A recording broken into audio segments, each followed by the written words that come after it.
राधे राधे दोस्तों, सुनहरी कहानियों चैनल में आपका स्वागत है। हर वर्ष हिमालय में अमरनाथ, कैलाश और मानसरोवर तीर्थ स्थलों में लाखों श्रद्धालु पहुंचते हैं।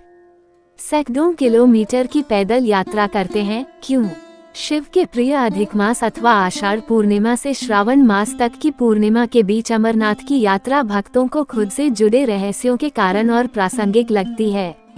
तो आइए दोस्तों, हम इस प्रसंग को आरंभ करते हैं।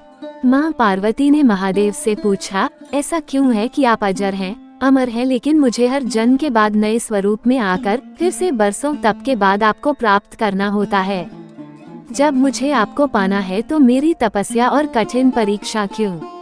आपके कंठ में पड़ी नरमुंड माला और अमर होने के रहस्य क्या हैं?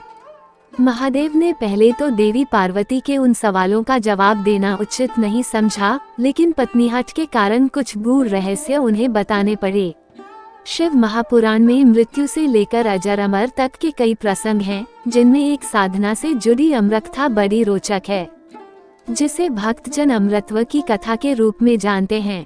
पौराणिक मान्यताओं के अनुसार अमरनाथ की गुफा ही वह स्थान है जहां भगवान शिव ने पार्वती को अमर होने के गुप्त रहस्य बतलाए थे। उस दौरान उन दो ज्योतियों के अलावा तीसरा वहां कोई भी प्राणी नहीं था। न महादेव का नंदी और न ही उनका नाग, न सिर पे गंगा और न ही गणपति कार्तिकेय। सबसे पहले नंदी को पहलगाम पर छोड़ा महादेव ने। गुप्त स्थान की तलाश में महादेव ने अपने वाहन नंदी को सबसे पहले छोड़ा। नंदी जिस जगह पर छूटा उसे ही पहलगाम कहा जाने लगा। अमरनाथ यात्रा यहीं से शुरू होती है। यहाँ से थोड़ा आगे चलने पर शिवजी ने अपनी जटाओं से चंद्रमा को अलग कर दिया। जिस जगह ऐसा किया वह चंदनवाड़ी कहलाती है। इसके बाद गंगा जी को पंचतरणी में और कंठाभूषण सर्पों को शेषनाग पर छोड़ दिया।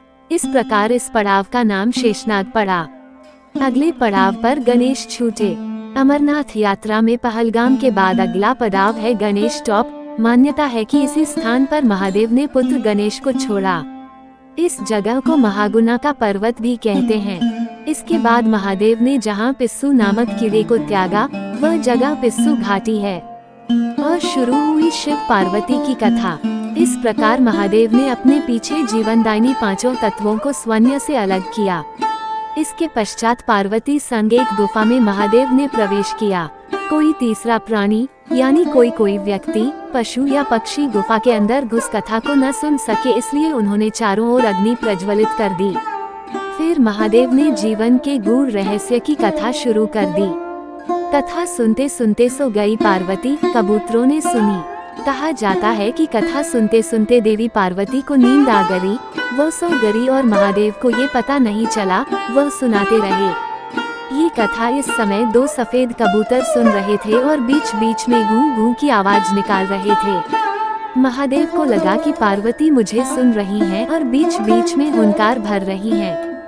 चूंकि वैसे भी भोले अपने में मग्न थे तो सुनाने के अलावा ध्यान कबूतरों पर नहीं गया। वे कबूतर अमर हुए और अब गुफा में होते हैं उनके दर्शन। दोनों कबूतर सुनते रहे। जब कथा समाप्त होने पर महादेव का ध्यान पार्वती पर गया तो उन्हें पता चला कि वे तो सो रही हैं। तो कथा सुन कौन रहा था? उनकी दृष्टि तब दो कबूतरों पर पड़ी तो महादेव को क्रोध आ गया। वहीं कबूतर का जोड़ा उनकी शरण में आ गया और बोला, भगवान, हमने आपसे अमरकथा सुनी है। यदि आप हमें मार देंगे तो ये कथा झूठ ही हो जाएगी, हमें पथ प्रदान करें। इस पर महादेव ने उन्हें वर दिया कि तुम सदैव इस स्थान पर शिव व पार्वती के प्रतीक चिन्ह में निवास करोगे।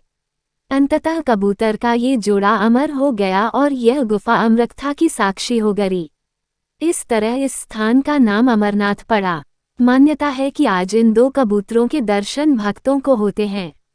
अमरनाथ गुफा में ये भी प्रकृति का ही चमत्कार है कि शिव की पूजा वाले विशेष दिनों में बर्फ के शिवलिंग अपना आकार ले लेते हैं। यहाँ मौजूद शिवलिंग किसी आश्चर्य से कम नहीं है।